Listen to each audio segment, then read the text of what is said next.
Today, I'm walking you through exactly what to do, step by step, on how to survive a winter blackout, so you and your family stay warm, stay safe, and walk out the other side just fine when everyone else is panicking.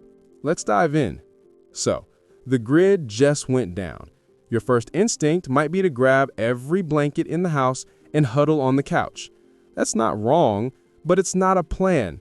A plan starts with understanding what you're actually fighting here. When that furnace dies, you're not just dealing with cold. You're racing against time on multiple fronts.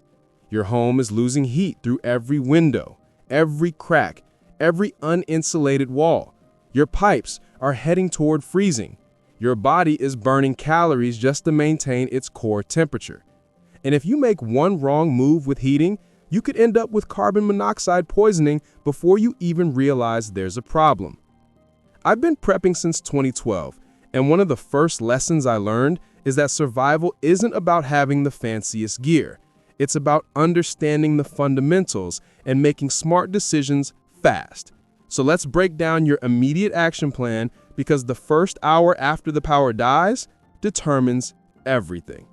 Step 1. Stop the heat loss. Right now, your house is hemorrhaging warmth through every opening. We're not trying to heat the whole house anymore. That's over. That's a fantasy for people with working furnaces. Your new reality is one room, one small, defendable space where you're going to concentrate all your resources and all your people. Find the smallest room in your house with the fewest windows. A bathroom works great, a bedroom, even a walk-in closet if that's what you've got. Small spaces trap heat. Big spaces eat it. This is basic physics. The smaller the volume, the easier it is to maintain temperature with minimal heat sources. Once you've picked your fortress, you seal it. Stuff towels under the door, use duct tape and plastic sheeting or even garbage bags over the windows. Every crack is a heat leak. Every leak is degrees lost. You're creating what emergency preparedness folks call a microenvironment, a warm bubble inside a cold house. Back in 2014, I tested this during a planned blackout experiment. I picked our smallest bedroom, sealed the gaps, and hung a heavy blanket across the doorway. Even with outside temps in the 20s, that one room stayed almost 15 degrees warmer than the rest of the house just from our body heat and a couple of candles. 15 degrees is the difference between uncomfortable and dangerous. Step 2. Layer your body like your life depends on it, because it does. Your body is putting out about 100 watts of heat at rest. That's like a small light bulb.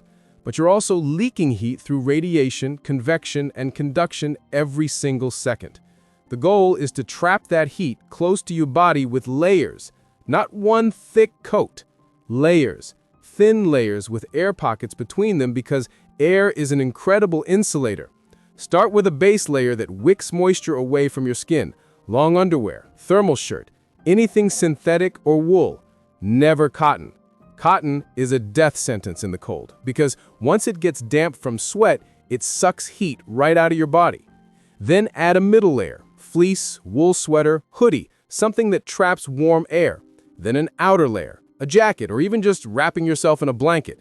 And here's the critical part most people miss: your head.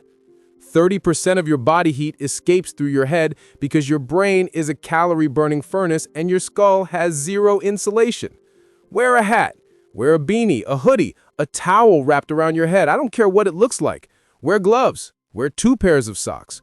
Wool is the gold standard. If you run out of clothes, get creative.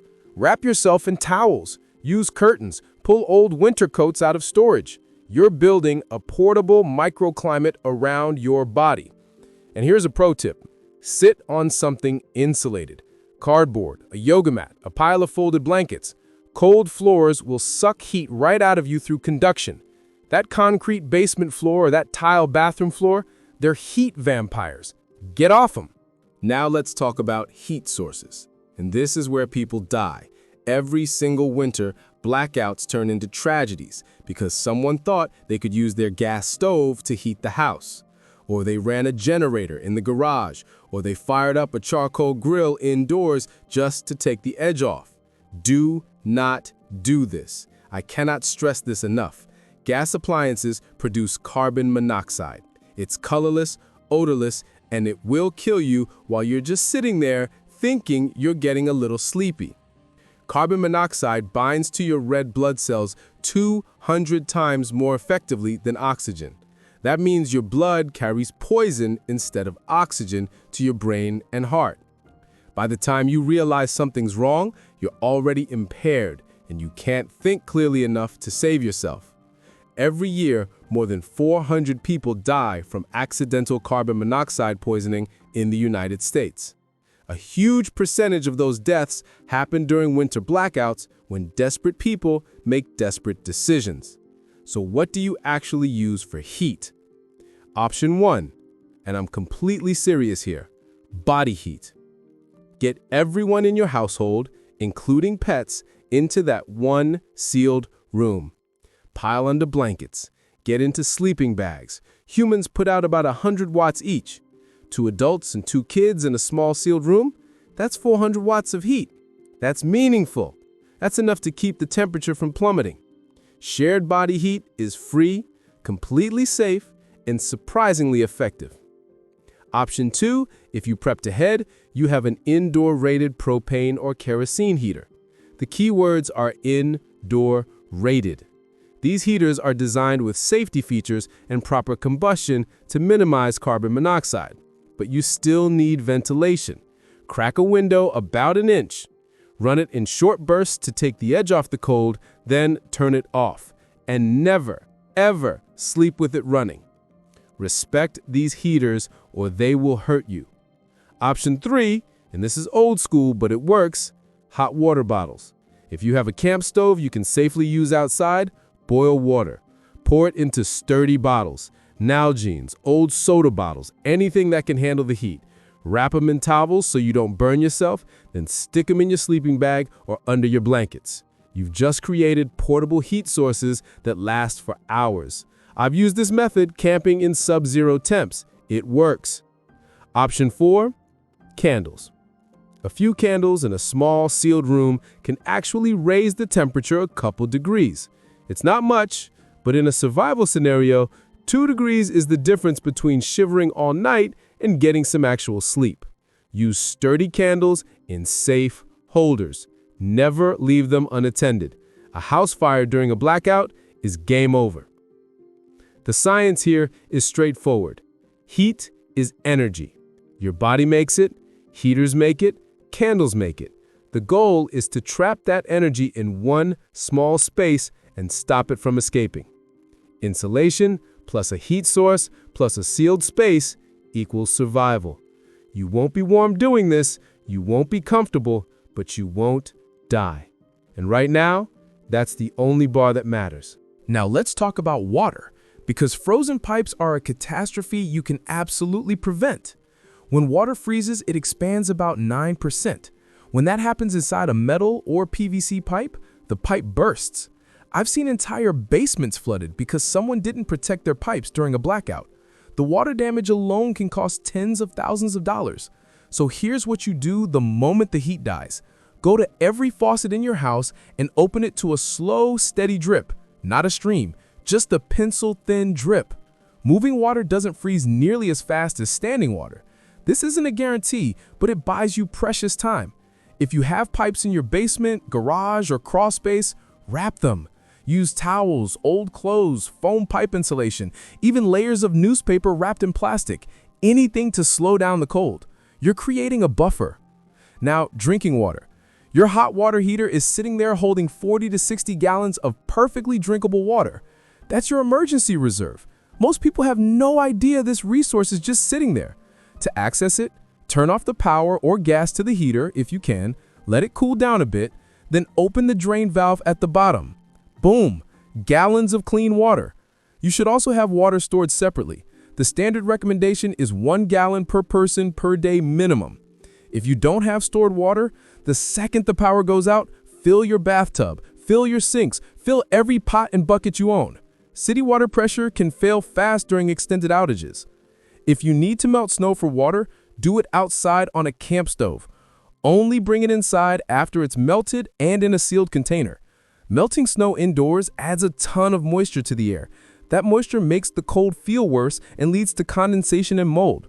The science is simple. Water freezes at 32 degrees. Moving it and insulating the pipes slows that process. And remember, your body needs water to generate its own heat. Dehydration literally makes you colder. You cannot skip hydration just because it's cold outside. Let's shift to food strategy because your fridge and freezer are dying. They're not dead yet, but the clock is ticking. A full freezer will hold its temperature for about 48 hours if you keep the door shut. Half full, you've got maybe 24 hours. Your fridge is just a glorified cooler now, and you've got maybe one day before things start spoiling, so you prioritize.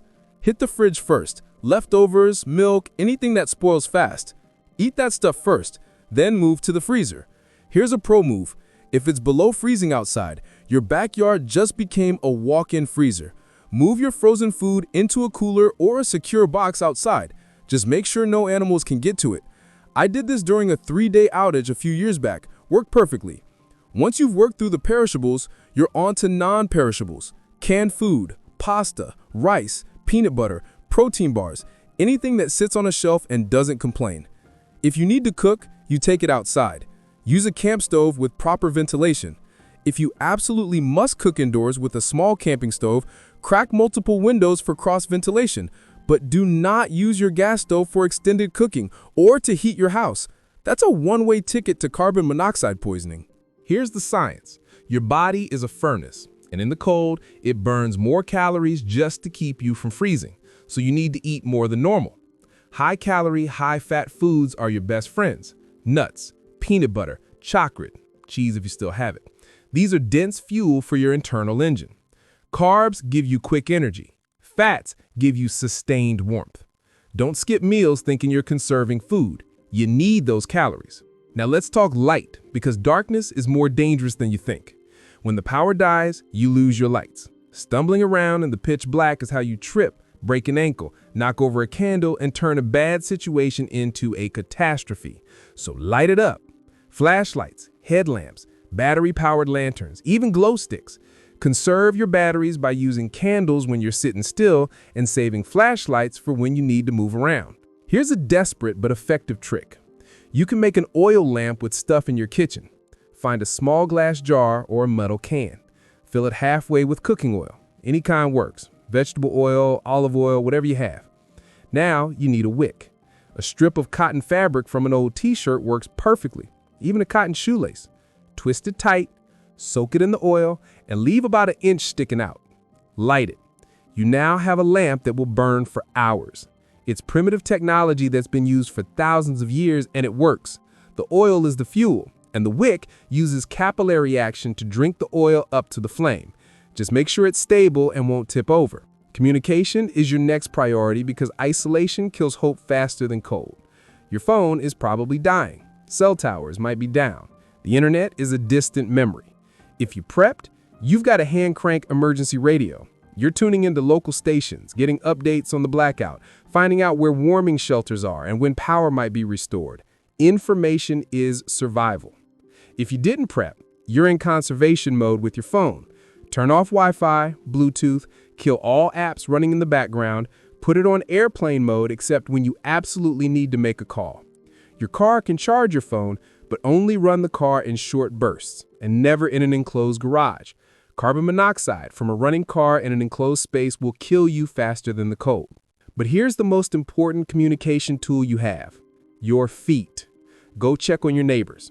Knock on doors, especially the elderly, people living alone, anyone with disabilities. Share information, share resources if you can. In a blackout, your community is your lifeline. I learned this during a regional outage a few years back. My neighbor 2 doors down had a generator. Another neighbor had a wood stove.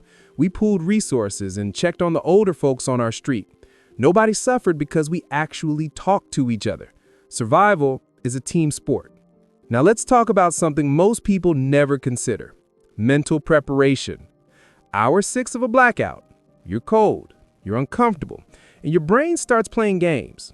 You start thinking about worst-case scenarios. What if the power never comes back? What if this lasts a week? What if? Here's what I've learned. Stay busy. Give yourself tasks. Organize your supplies. Check on your fortress room. Play cards with your family. Tell stories. Read books by candlelight. Boredom and anxiety are the enemies here. keep your mind occupied, and keep your spirits up. I remember back in 2016, we had a blackout that lasted 4 days. By day 2, my kids were starting to get scared, so we turned it into an adventure. We set up a tent in the living room. We cooked simple meals together. We played board games. We told stories. It wasn't fun, exactly, but it wasn't scary either. We made it through together, and honestly, my kids still talk about that week like it was this big bonding experience. Your attitude determines a lot about how you experience these situations. Step 8, and this one's critical, is knowing when to leave. If your house drops below 50 degrees and you can't safely warm it up, it's time to consider other options. Go to a warming shelter. Go to a friend or family member who has power. Go to a hotel if they're operational. There's no shame in evacuating. Staying in a house that's 35 degrees inside because you're stubborn is how people die. You're not proving anything. Your job is to keep yourself and your family safe, not to be a hero. Signs you need to leave immediately. If anyone shows symptoms of hypothermia, that's confusion, slurred speech, drowsiness, weak pulse, shallow breathing. If you can't maintain a safe temperature despite your best efforts. If you run out of safe heating options. If someone has a medical condition that requires power for medical equipment. Know your limits. Have a backup plan. Know where the closest warming shelters are before you need them. Let's talk about something else people forget: medications. If you rely on refrigerated medications like insulin, you've got a problem. Most refrigerated meds can handle being at room temp for a day, maybe 2, but check with your pharmacist ahead of time. Know your window. If the power's out longer than that window, you need to get to a pharmacy or hospital. Have a plan for this before it happens. Step 9. Preparing in advance so you're not scrambling. Everything I just talked about is reactive. You're responding to an emergency that already happened. But the real winners in these situations are the people who prepared before the lights went out. So let's talk about what you should have ready right now, today, before the next storm hits. An emergency kit in one location, flashlights with fresh batteries, a battery-powered or hand-crank radio, a first aid kit, medications for at least a week, water, 1 gallon per person per day for at least 3 days, non-perishable food for 3 days minimum, a manual can opener, matches or lighters in a waterproof container, cash because ATMs won't work, copies of important documents in a waterproof bag, blankets and warm clothing, a whistle to signal for help if needed. For heating, if you can afford it, get an indoor safe propane heater with extra fuel. Get a carbon monoxide detector with battery backup. Yes, they make them. Get sleeping bags rated for cold weather. Get chemical hand warmers, the kind you crack and they heat up. They're cheap and they work. Insulate your home properly before winter hits. Check your weather stripping. Caulk your windows. Add insulation to your attic if you can. The better your home holds heat normally, the slower it will lose heat during an outage. Know where your main water shutoff is. Know how to drain your pipes if it comes to that. Have the tools you need to do basic winterization. Know where your circuit breaker is and how to shut off individual circuits safely. Have a list of emergency contacts written down on paper, not just in your phone. Phone numbers for family, neighbors, your doctor, local emergency services, your utility company. When your phone dies, that paper list is gold. Here's something else. Practice. Do a voluntary blackout for 6 hours. Turn off your power at the breaker. See what works and what doesn't. See what you're missing. See how your family handles it. This kind of dry run will teach you more than any article or video ever could. I do this once a year, usually in the fall before winter hits. It keeps my skills sharp and it shows me where my gaps are. Step 10, and this is the final piece, is recovery after the power comes back on. When that furnace finally kicks back on, you're not done yet. Check your pipes immediately. Look for leaks or damage. Check your water heater. Make sure it's functioning properly. Check your fridge and freezer. If food has been above 40 degrees for more than 2 hours, throw it out. Yes, even if it looks fine. Food poisoning during a winter storm is the last thing you need. Let your house warm up gradually. Don't crank the thermostat to 80. Bring it up slowly to avoid shocking your system. Check your smoke detectors and carbon monoxide detectors. Make sure they're working. Replace the batteries if needed. Restock your emergency supplies immediately. Replace anything you used. Top off your water. Replace batteries. Refill propane tanks. Do this now while you're thinking about it, not later when you've forgotten. Do a debrief with your family. What worked? What didn't? What would you do differently next time? Write it down. Update your plan. This isn't paranoia. This is learning from experience. Every blackout teaches you something about your preparedness, your home, and your family. Use that knowledge. Step 11, and this is the one nobody talks about, is dealing with the psychological aftermath of going through a multi-day blackout in freezing temps. It's stressful. It takes a toll. Give yourself grace. Give your family grace. Talk about it. Process it. Don't just bottle it up and pretend it didn't happen. Some people, especially kids, might have lingering anxiety about the next storm. That's normal. Acknowledge it. Address it. Show them the preparations you've made. Show them the plan. Show them they're safe. Look, the power grid is more fragile than most people realize. Climate change is making winter storms more intense. Infrastructure is aging. Demand is increasing. Blackouts aren't some prepper fantasy. They're a real risk that's getting more common every year. But here's the thing. With a solid plan, basic supplies, and the knowledge you now have, you can handle them. You can keep your family safe, warm, and as comfortable as possible until the lights come back on. So that's how you survive a winter blackout when the power grid is dead. Every one of these steps is something you can do right now. You don't need a bunker. You don't need $10,000 in gear. You need knowledge, a plan, and the willingness to act fast when the power dies. That's it. That's the difference between people who walk out fine and people who don't. If you found this video helpful, do me a favor. Hit that like button. Drop a comment and let me know which step you're implementing first, or if you have questions about anything I covered. Subscribe if you haven't already, because I put out practical preparedness content like this every single week. And share this video with someone who needs to see it. Your neighbor, your parents, your friend who lives somewhere that gets hit by winter storms. This information could literally save someone's life. Stay calm, stay steady, and stay prepared. I'll see you in the next one.